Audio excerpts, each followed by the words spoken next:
Hi friends, welcome to my channel. আমি স্নেহা। তো যেমন বলেছিলাম তোমাদের যে আমি নরসেটের আপডেটস নিয়ে আসবো আমার প্রত্যেকটা ভিডিও বা শর্টসে, সেই রকম তোমরা দেখেই বুঝতে পারছো যে আজকে আমার টপিক কী হতে চলেছে। না, অলরেডি নরসেট 10 প্রিলিমস হয়ে গেছে, তার হচ্ছে এক্সামের যে রেজাল্ট সেটাও বেরিয়ে গেছে। আমরা দেখতে পেয়েছি যে জেনারেলদের জন্যে 93% মতো হচ্ছে আমাদের কাট অফ গেছে।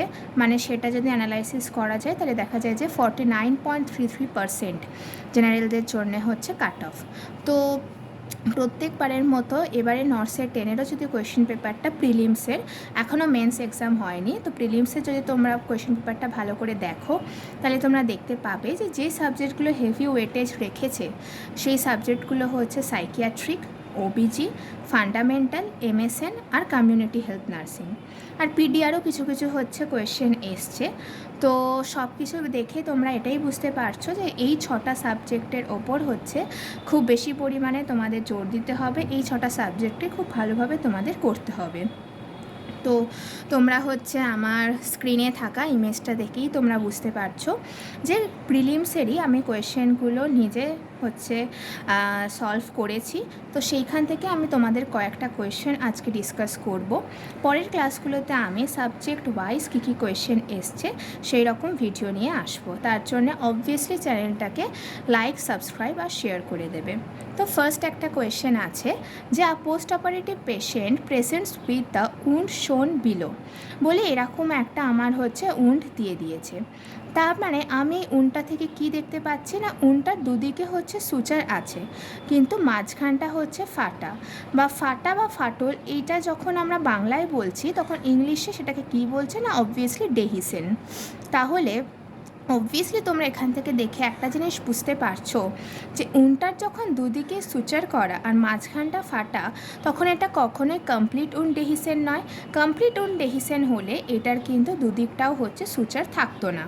তাহলে দুদিকে যখন সুচার মাঝখানটা ফাটা তখন অবভিয়াসলি এটা হচ্ছে পার্শিয়াল উন ডেহিসেন। এখানে কিন্তু কমপ্লিট উন ডেহিসেনও একটা অপশান ছিল, বাট অ্যাকচুয়াল অপশানটা হবে পার্শিয়াল উন ডেহিসেন। আর একটা কি সেকেন্ড হচ্ছে তোমার হার্ট রেট ক্যালকুলেশন। দেখো, হার্ট রেট ক্যালকুলেশন আমরা যখনই এমএসএনে কার্ডিওভাস্কুলার সিস্টেম পড়েছি আমরা সবাই কোথাও না কোথাও এটা কিন্তু এই ফর্মুলাটা পড়েছি। তা এর ভেতরে তোমার হার্ট রেটের ফর্মুলা আমরা জানি যে 300 by large boxes between two R waves. Obviously তোমাকে একটা ইসিজি দিয়ে দেবে, সেই ইসিজির ভেতর দুটো আর ওয়েভের ভেতরে যতগুলো তোমার লার্জ বক্স থাকবে সেই ততগুলো লার্জ বক্সকে তুমি হচ্ছে কাউন্ট করবে। এরকম হয়তো তোমার থাকবে, এবার তুমি এখান থেকে কাউন্ট করে নেবে যে কতগুলো হচ্ছে, 4টে হতে পারে, 5টা হতে পারে। তো 300 বাই 4 বা 5 যতগুলো তোমার দুটো আর ওয়েফের ভেতর লার্জ বক্স থাকবে সেটাকে কাউন্ট করে নেবে। তাহলে তোমার উত্তরটা চলে আসবে হচ্ছে আমাদের বিটস পার মিনিট। এরপরে হচ্ছে একটা তোমার ক্যাপনোপ্লাস্টের ইমেজ ছিল। অবভিয়াসলি তোমরা জানো যে এটা যে এক্সেল CO2 থাকে, কার্বন ডাই অক্সাইড, সেটাকে মেজার করতে হেল্প করে। ক্যাপনোপ্লাস্ট বা ক্যাপনোপ্লাস্টি বা ক্যাপনোগ্রাফি এই কথাগুলো অবভিয়াসলি হচ্ছে রিলেটেড টু কার্বন ডাই অক্সাইড। তো কিছু কিছু কোয়েশ্চেন এইরকম ছিল যেইগুলো হচ্ছে আমাদের একটু জেনারেল নলেজ রিলেটেডও ছিল।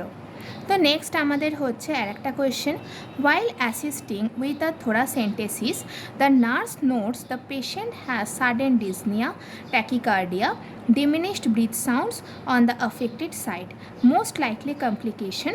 যখনই তুমি দেখতে পাচ্ছ যে থোরাসেন্টেসিস এই টাইমে কি হচ্ছে না, ডিসনিয়া, সাডেন ডিসনিয়া মানে ডিফিকাল্টি ইন ব্রিদিং, ট্যাকিকার্ডিয়া অনেক বেশি হার্ট রেট হয়ে যাচ্ছে, ডিমিনিশড ব্রিথ সাউন্ডস আস্তে আস্তে তোমার ফিবল হয়ে যাচ্ছে, উইক হয়ে যাচ্ছে অন দ্য অ্যাফেক্টেড সাইড, তখনই তোমাকে বুঝতে হবে কি না, সেটা হচ্ছে টেনশন নিউমোথোরাক্স।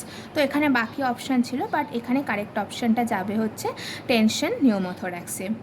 নেক্সট আর একটা কোয়েশ্চেন, সেটা হচ্ছে which of the following is the most appropriate complication when a nurse is abruptly stopping total parental nutrition. Total parental nutrition হচ্ছে তোমার টিপিএন।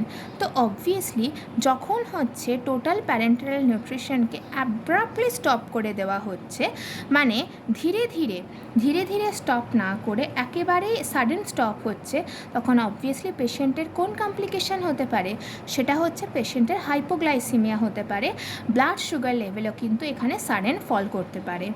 যখন হচ্ছে তোমার টিপিএন বা টোটাল প্যারেন্টাল নিউট্রিশন একটা পেশেন্টের জন্য চলছে, তখন তোমার হাইপারগ্লাইসেমিয়া বা ব্লাড সুগার লেভেল হচ্ছে হাই হয়ে যাওয়ার পসিবিলিটি থাকে।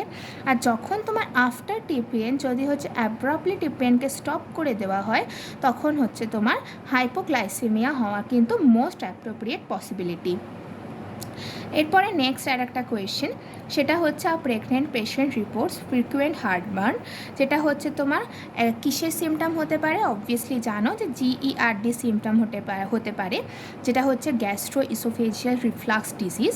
The nurse explains that this is primarily caused by, এটা আমরা অভিজিতে সবাই পড়েছি, যে progesterone induced relaxation of the lower oesophageal sphincter. এবারে আমরা জানি যে গ্যাস্ট্রো ইসোফেজিয়াল রিফ্লাক্স ডিজিজ এটা কখন হয়? যখন তোমার হচ্ছে লোয়ার ইসোফেজিয়াল স্ফিংক্টারে রিল্যাক্সেশন দেখা যায়। যদি যেখানে হচ্ছে ইসোফেগাসের আর স্টোম্যাকের মাঝখানে যে তোমার লোয়ার ইসোফেজিয়াল স্ফিংক্টার থাকে, সেটা যদি প্রপারলি ফাংশন না করে, সেটা যদি রিল্যাক্সেশন দেখা যায়, তাহলে কি হবে?